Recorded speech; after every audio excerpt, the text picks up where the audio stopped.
in Anlehnung an Anmerkung 6a zum Kapitel 2 der KM hat die Zollverwaltung zusätzlich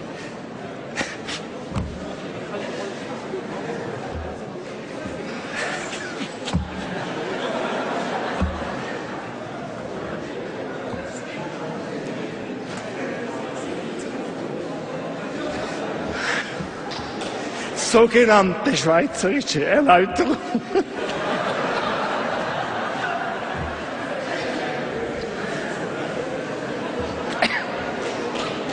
zum Zolltarif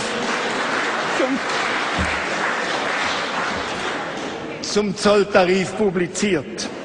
Danach werden gewisse Erzeugnisse noch im Kapitel 2 eingereiht, denen bei der Herstellung Würzstoffe zugesetzt worden sind, sofern dadurch der Charakter einer Ware dieses Kapitels nicht verändert wird.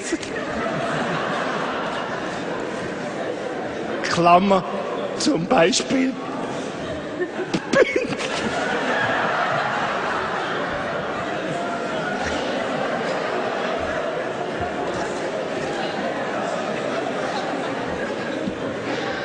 Beispiel Bündnerfleisch.